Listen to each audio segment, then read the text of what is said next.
Hey guys, welcome to the Hereditas Co podcast. I'm Paige. This is Kim. Or do you want to introduce yourself? I'm Kim. I'm Paige. And this is the podcast where we give you the gift of going second. Our goal is to delve into questions and fears and anxieties and problems and lies and all the things that we have dealt with, to have an honest conversation with it and to open up the way for you to have an honest conversation with yourself, with your spouse, doesn't matter. But just to make it easier. I am a firm believer in the idea of giving people the gift of going second. And so that is what we're trying to do here. In this episode, we're going to talk about how not to choose your heritage. Yeah, we have a great discussion about Psalm 47:4 and this idea that it is the Lord who chooses our heritage and not us. So we're going to dive right into that. Hope you guys enjoy it. And I was reading the story of Ruth, and there's a whole, I read the book of Ruth. Yeah. And there's everything inside the book of Ruth. Yeah. That is this reinforcement of this idea of you can't choose it. God chooses your heritage, and sometimes you don't even know what it is until sometimes it doesn't even become clear what it is until not a gajillion years, but a long while later, because It was 2 generations.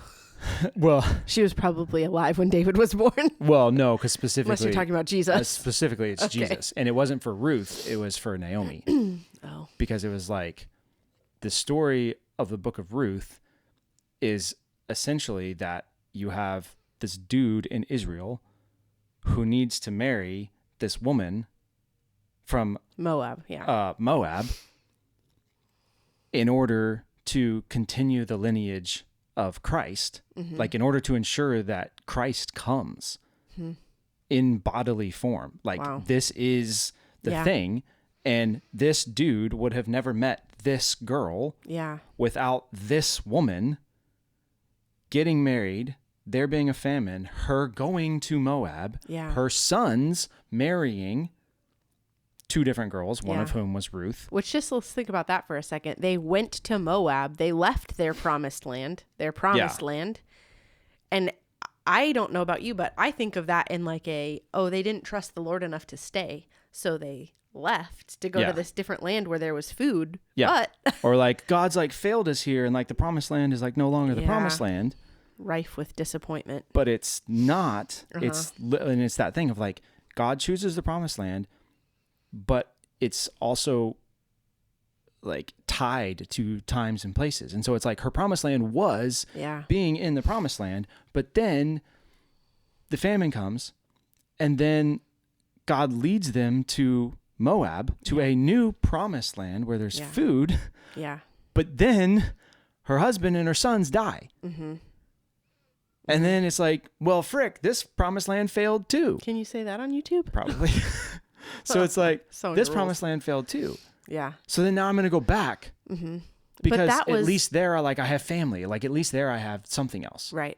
But I know that had to have been disobedience, because they weren't supposed to intermarry with the people of the land. They weren't supposed to intermarry with foreigners lest they get taken away by their gods. And so the fact that her sons married these foreign women was disobedience to the law, even if it was within God's ultimate plan, which just is mind blowing. Yeah. The sovereignty of God, his higher purposes, just crazy. Because it goes to that thing of the question that we ask all the time, which is there anything that God won't use to fulfill his plan and fulfill his purpose in you? And there's all the stuff that we put off the table that's oh no, God would never do that, or God would never whatever. Yeah. And it's no, because if you think about it, Boaz, as the great grandfather of Jesus, if Boaz had married any other person, the lineage would not have happened the way that it did. Yeah. In order for Joseph to marry Mary and for them to be the parents of Jesus. And so granted, Jesus didn't come from human seed, Right. So there's like a bit of that difference because like he was, like Mary was impregnated by an angel, but still it's like he had to come through this specific line. And if that specific line hadn't happened, like none of those people would have happened. Like King David never would have happened. Jesus couldn't be from the line of King David because King David would have never happened. Because if Boaz had married any other woman, still would have been. They would have had a different kid. That's true. Yeah, that's true. It's just like, you know, even if it does continue on the family like legacy and stuff, right. It's not the same the kid. People born would have been different. Yeah, like you can't ever replicate a child. Yeah. And so it's like you think about that, and it's like Boaz had to marry Ruth, who was in this other country. And so Naomi's role is literally like her identity is something like preserver of the bloodline, or like, you know, preserver of the family tree, and whatever. Which it looks like she completely fails at for the first whole everything of her life. She can't have any more kids, and her sons have died without. Like her whole family is just like off the chart, right? But she had to go there. Her sons die. She comes back. Ruth decides to stay with her, and then when she comes back, the only reason why Ruth had a connection to Boaz was because Boaz was part of Naomi's family. They were related. And so she was like, go to this field because he's related to us. And then they start to see him. And then she's like, hey, he could be our redeemer. Right.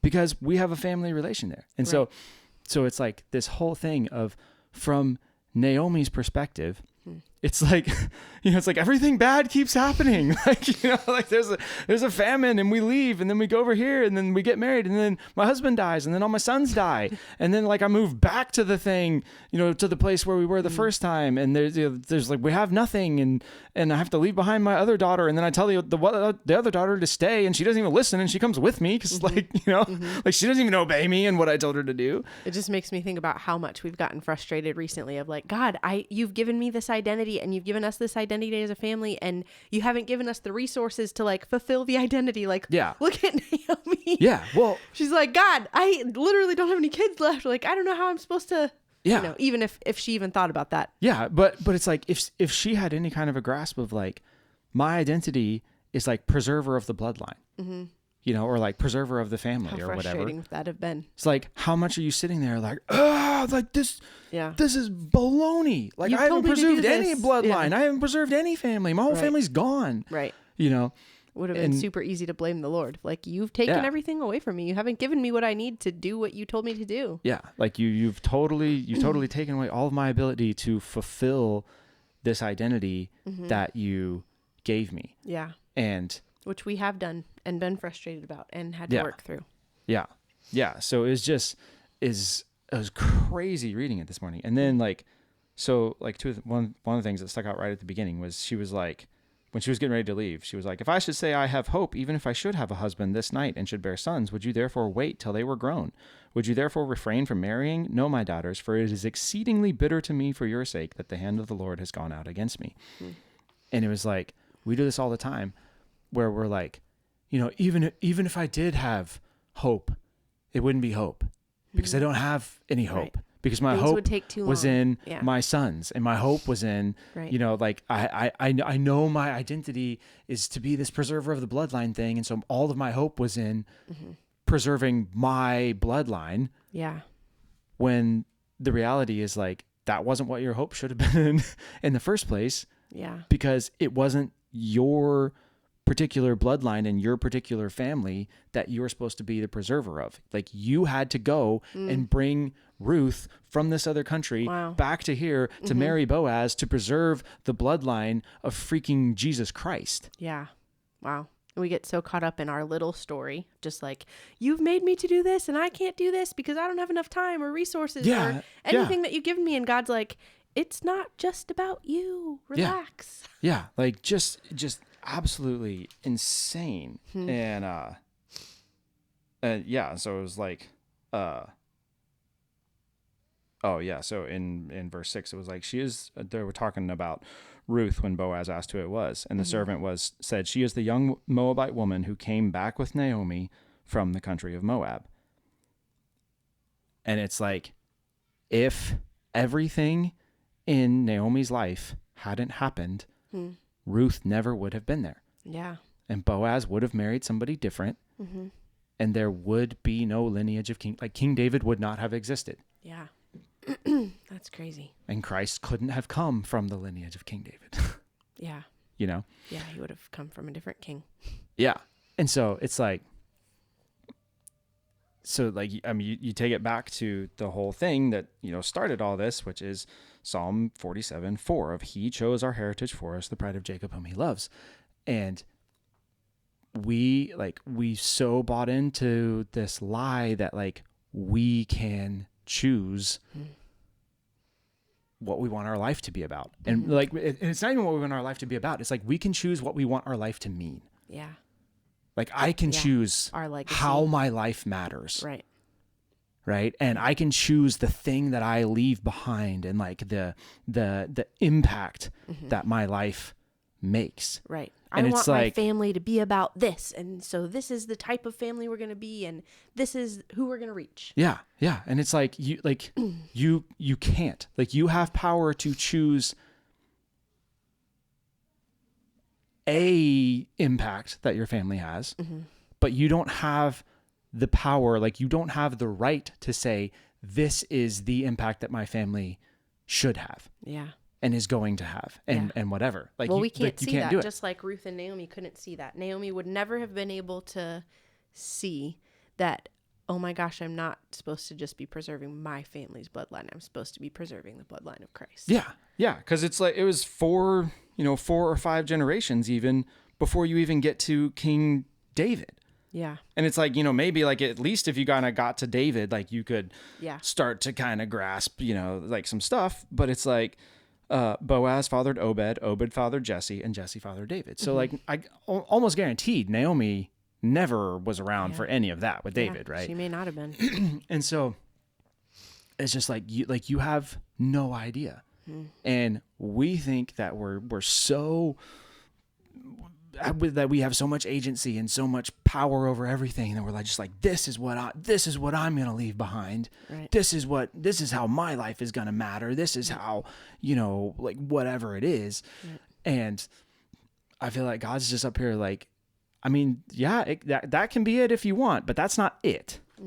That's not it. Yeah, if you want to come after me, the only option is it's the one thing. Yeah. And it's tied to this particular place, and it's tied to these particular people, and it's tied to this particular position that you have amongst them. Right. Yeah. Because it's even that. It's if Naomi had just gone over to Moab and not looking around, and been hey, y'all, is there anyone that wants to come back and get married? The only reason Ruth came back with her is because of the relationship that they developed, because she was in the position of a mother-in-law. Right. And she loved her so much because of it. Right. And so it's you, none of this happens if you aren't submitted to the idea and the understanding that it is specific. Yeah. And God chooses it. Yeah. And you think about not just physical bloodline and legacy, but also your spiritual bloodline and legacy. Yeah. Of if you think about King David, and then you think about the type of woman Ruth was. Yeah. The loyalty that she held, and the fact that she actually had to choose what to her was a foreign god, and to choose to recognize oh, this is the real God, and I'm going to follow this God. And that starting by the time it got to King David, he was a man after God's own heart. And you hear stories about people's grandmothers being the greatest influence on them, and that was one of them. Yeah. Yeah. Yeah. It's it carries on down through. Yeah. And it's so much of it, we read the book of Ruth, and it's the book of Ruth is about Ruth. That's the point of it, and we just totally miss. God isn't even mentioned. Yeah. But it's you miss this thing of yeah, but the whole hinge of the book of Ruth is actually Naomi. It doesn't start out with Ruth. Right.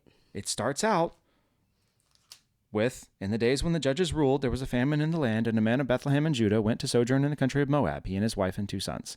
The name of the man was Elimelech, the name of the wife, Naomi. Yeah. And by the time Ruth actually had Obed, she placed him in her mother-in-law's lap as her mother-in-law's son. So it was like, it bypassed it completely. Like, Ruth's the one that gave birth to the baby, but it bypassed her family. And it went to it was counted as Naomi's child, because that was Boaz's whole purpose, is he was redeeming that bloodline to come through Naomi and Elimelech, and go on down the line. So really, like, Ruth wasn't even counted as his mother. Dang. Naomi was. Wow. True that. Yeah. Yeah. It's Esther that God isn't mentioned, not Ruth. Oh, I got that one messed up. Your Bible's Dang right. it. Gosh. I should read it sometimes, you should maybe. read the Bible at some point, don't you think? Yeah. Yeah. So I think that's all I had. I mean, I think that, like, it just, like, I woke up this morning and it was just like, you need to read the story of Ruth. And there's other things with it. Like, it started out with this idea of, remembering that, like, you can't choose your promised land. Like, you can't choose the land where your identity is supposed to be played out.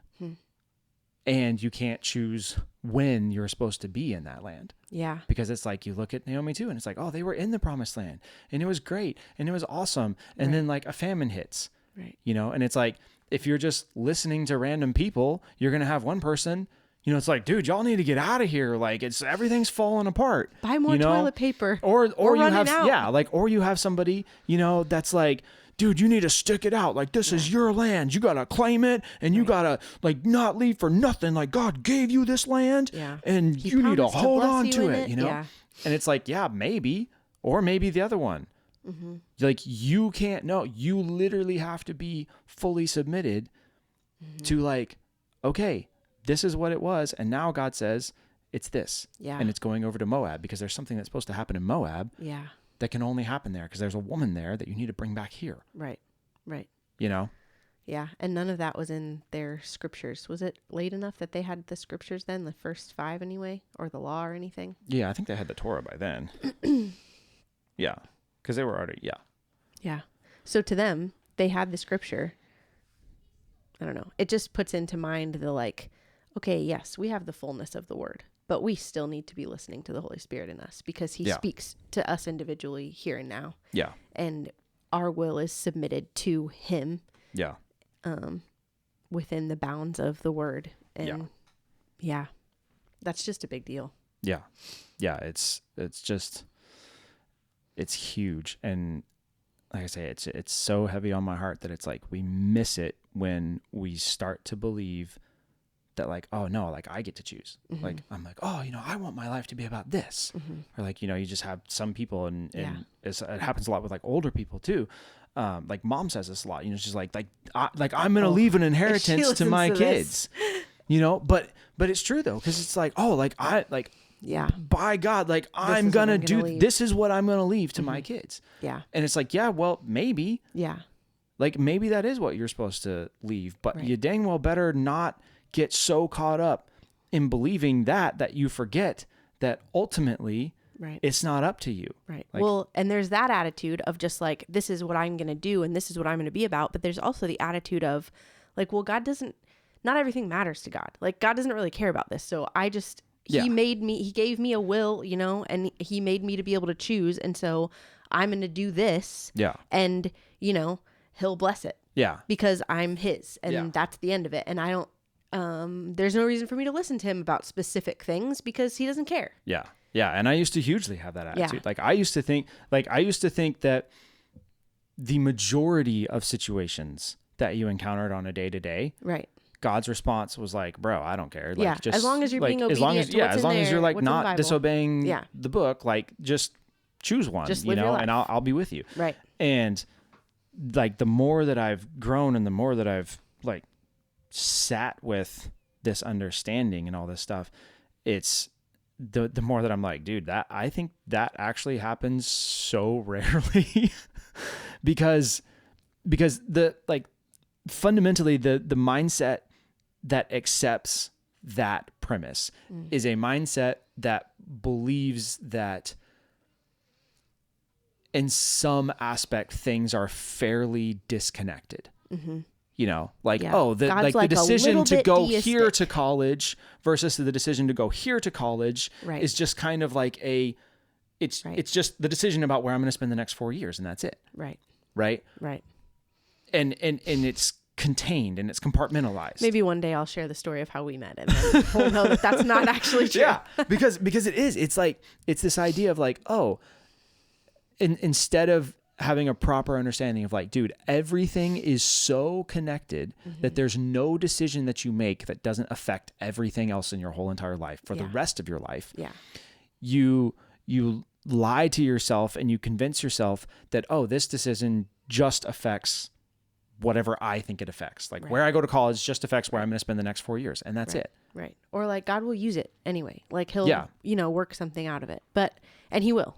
He will. Yeah. But I also think he wants more of us. Yeah. And the problem isn't necessarily that we recognize that God will use whatever we decide, because he will. But where we go too far in it is, instead of just recognizing that like, God's grace covers it, like no matter what we choose, he's going to work in it and through it. We take it to then become this thing of like, yeah, but not only like will he work in it and through it, but like that can be like the thing. That can be it. Right. Like whatever I decide, like I can decide what is it. Right. You know? Well, I feel like it's the same people who have that mindset of like, well, I can decide this, I can decide what I'm going to do for work, but then they have this list of what they want in a spouse, and they're like, okay, God, my soulmate, there's only one person on this whole earth that you have planned for me, and I need you to bring him here now. Yeah. And God's like, but you didn't go to the college I wanted you to go to because you didn't ask, and you don't have the work, like the place of work I want you to have because you didn't ask and you didn't take the time to listen to me. And so I do have somebody for you, but Yeah. Well, it's that compartmentalization thing. It's like, dude, your spouse is not in any way disconnected from your work and where you went to school and the friends that you hang out with and the place that you live and the whatever, like it's really, it is that thing of like your whole purpose being tied into, a place and people and a position. And it's always all three of those. Like they are inextricably tied together. Yeah. Because you can be like, you can't be in the wrong place and still be around the right people. Yeah.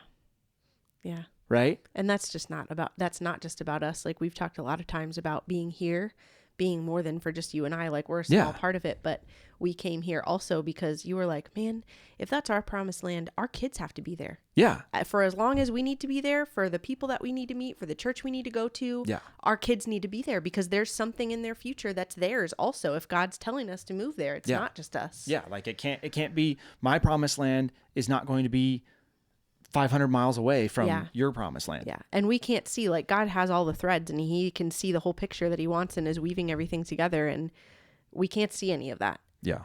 Yeah.